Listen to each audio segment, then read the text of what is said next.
Hello guys, welcome to football দুনিয়া ভিডিওতে সবাইকে স্বাগত।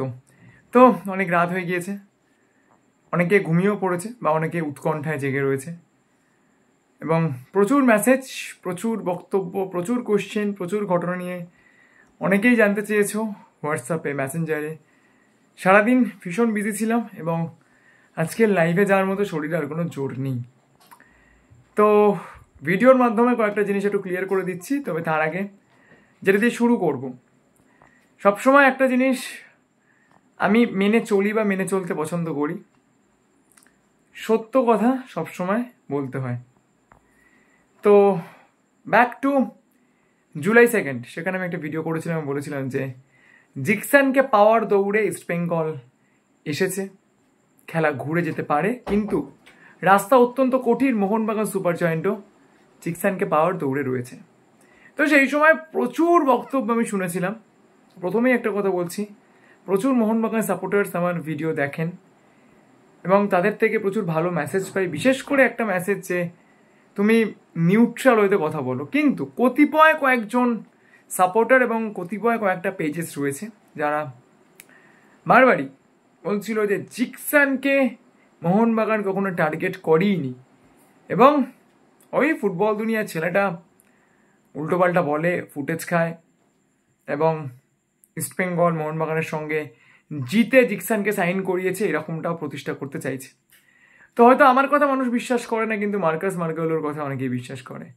তো একটু আগেই কিন্তু মার্কাস মার্গেলো জিকসানকে নিয়ে একটি টুইট করেছেন এবং সেখানে তিনি বলেছেন যে তার কাছে 3টে অপশান ছিল, আইদার কেলা ভেস্টাসে স্টে করার, অথবা মোহনবাগান সুপার জায়ান্টে যাওয়ার, অথবা ইস্টবেঙ্গলে আসার। কিন্তু ইস্টবেঙ্গল মোহনবাগান সুপার জায়ান্টকে ট্রান্সফার ফিতে হারিয়ে তারাই কিন্তু জিকসান সিংকে তুলে নিয়েছে। তো এটা সত্যি কথা বলতে গেলে ভীষণ তৃপ্তি দেয় এই ব্যাপারগুলো, কারণ একটা না একটা সময় যখন কাজের যে প্রপার ইভ্যালুয়েশন হয় তখন সত্যিই ভালো লাগে। এছাড়াও আমি নিউমারাস টাইম লাইভসে বলেছিলাম যে মোহনবাগান সুপার জায়ান্ট রয়েছে এবং সেক্ষেত্রে ইস্টবেঙ্গলের পক্ষে অত্যন্ত টাফ হবে, কিন্তু ইস্টবেঙ্গল বাজিটা জিতেছে, সেটা অবশ্যই তাদের প্রশংসার দাবি রাখে। এবার যেটা গুরুত্বপূর্ণ বিষয়, ইস্টবেঙ্গল আর কোন প্লেয়ার্সদেরকে নিতে পারে। কালকে 2জন প্লেয়ারের ব্যাপারে বলেছিলাম, আশুতোষ মেহতা, তার ব্যাপার ইস্টবেঙ্গল নেগোসিয়েশন স্টেজে রয়েছে। আজ অতটা ডেভেলপমেন্ট না হলেও কিন্তু নেগোসিয়েশন থেকে এখনো পর্যন্ত সরে যায়নি। ইস্টবেঙ্গল আশুতোষ মেহতার ব্যাপারে নেগোসিয়েশন করছে। অন্যদিকে আলেক্স আজির ব্যাপারটা তোমাদেরকে বলছি যে ইস্টবেঙ্গলের সঙ্গে প্রায় 1 মাস আগেই তার সমস্ত কথাবার্তা চূড়ান্ত হয়ে যায়। বারবারই একটা কথা, কিন্তু আলেক্স আজির ব্যাপারে চূড়ান্ত ডিসিশন নেবে হায়দ্রাবাদ এফসি। যদি তারা আর কন্টিনিউ করতে না পারে, আইএসএল এ টিম যদি তুলে নেয়, তাহলে কিন্তু আলেক্স আজির ইস্টবেঙ্গলে আসার যথেষ্ট পসিবিলিটি রয়েছে অ্যাজ অফ টুডে। পরবর্তীকালে কী হবে জানা নেই। অনেকেই ক্লেটন সিলভার ব্যাপারে জানতে চেয়েছো। আজকের বিকেলে একটা ভিডিও এসেছিল, যদিও সেটা আগেই শ্যুট করা। আমি বলেছিলাম যে ক্লেটন সিলভাকে ইস্টবেঙ্গল ছেড়ে দেবে এইরকমটা এখনো পর্যন্ত কোনোভাবেই ডিসাইডেড নয়, তাকে সময় দেওয়া হবে, একান্তই না পারলে তখন দেখা যাবে। তো অনেক জায়গা থেকে রবসান রবিনের সঙ্গে একটা লিঙ্ক আপ করে দেওয়া হচ্ছে। প্রথমে একটা কথা বলছি, এরকম কোনো লিঙ্ক আপ নেই।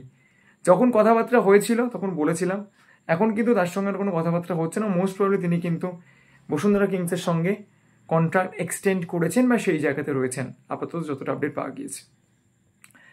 এবং নন্দকুমার, তার ইঞ্জুরির ব্যাপারে অনেকে জানতে চেয়েছো। নন্দকুমার ইঞ্জুরি অতটাও গুরুতর নয়, যেটা শোনা যাচ্ছে তার অ্যাঙ্কেলেই লেগেছে। কালকে যেরকম বলেছিলাম, প্রাইমারি ওয়েতে যেরকমটা আমার কাছে খবর ছিল যে অতটাও গুরুতর কোনো ইঞ্জুরি নয়, সেরকমটাই কিন্তু এখনও শোনা যাচ্ছে।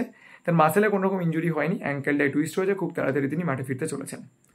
এবার last but not the least, Anwar Ali, আবার সেই একই গল্প।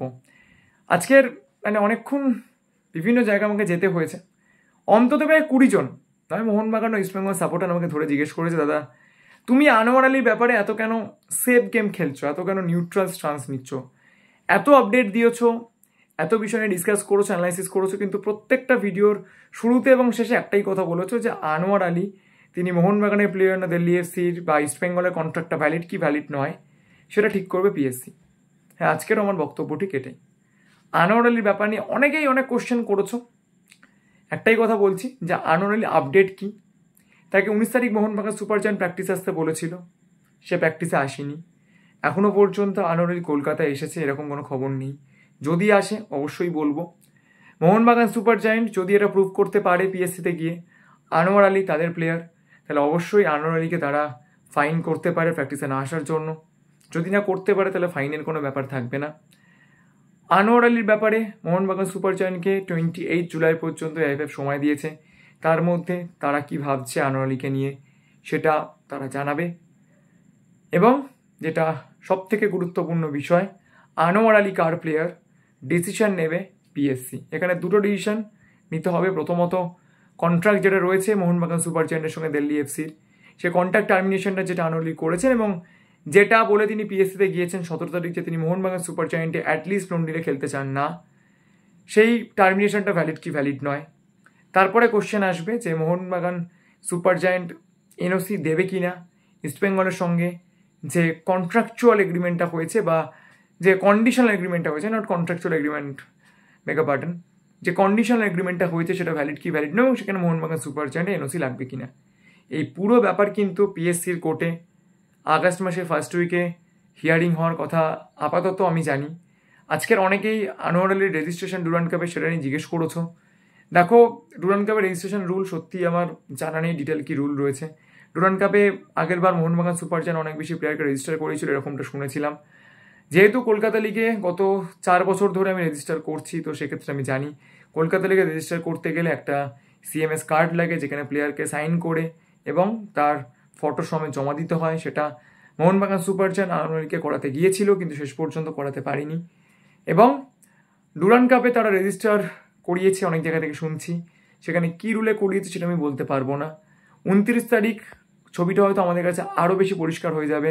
পরিষ্কার একটা কথা, প্রত্যেকটা ভিডিওর পরে, প্রত্যেকটা লাইভের পরে যেটা বলেছি, আনোয়ার আলীর ব্যাপারে বিচার করার আমরা কেউ নই। প্রথম থেকে নিউট্রাল পয়েন্ট অফ ভিউ দিয়ে এই আনোয়ার আলীর ব্যাপারটাকে কভার করে চলেছি, সামনের দিনগুলোতেও চলবো, যতদিন পর্যন্ত এই সাগাটা চলবে। ফাইনাল একটাই কথা, কোনো কনক্লুশন দেওয়ার আমরা কেউ নই, কোনো ইউটিউবার, কোনো ক্লাবস, কোনো ফ্যান পেজ, কেউ কিন্তু ভার্ডিক দেওয়ার কেউ নয়। ভার্ডিক দেবে player status committee of AIFF. Anwar আলীর আপডেট এখনো পর্যন্ত এইটুকুই। রেজিস্ট্রেশনের ব্যাপারটা নিয়ে সত্যি কথা বলতে গেলে বলার কিছু নেই, আমার জানা নেই যে রেজিস্ট্রেশনের রুল কী রয়েছে। ঠিক আছে, কলকাতা লিগে কেন পারিনি রেজিস্ট্রেশন করতে সেটা আমি বলেছিলাম। পরবর্তীকালে এআইএফএফের ওয়েবসাইটে আনোয়ার আলীকে দিল্লি এফসি প্লেয়ার যখন দেখানো হয়েছিল তখনও বলেছিলাম যে সেইটা একেবারেই কোনো ভ্যালিডেশনের মধ্যে পড়ে না। সেগুলো যেহেতু আমার জানা জিনিস সেহেতু বলতে পেরেছিলাম। ডুরান্ড কাপের ব্যাপারে আমার জানা নেই রেজিস্ট্রেশনের রুল কী রয়েছে, বলা পসিবল না আমার পক্ষে। তো আনোয়ার আলীর ব্যাপারে অপেক্ষা করা ছাড়া কিচ্ছু করার নেই। বারবার বলছি তিনি কার প্লেয়ার, কিচ্ছু ক্লিয়ার নয় এখনো পর্যন্ত। ডিসিশন নেবে player status committee of AIFF. তো ভিডিওটা এই পর্যন্ত ছিল। যদি ভিডিওটা ভালো লাগে তাহলে লাইক করে দিয়ে, মনে করো আমার চ্যানেল সাবস্ক্রাইব করতে বলে সবসময় তোমরা সাবস্ক্রাইব করলেই আরও ভালো ভিডিও বানানোর মোটিভেশন পাওয়া যায়।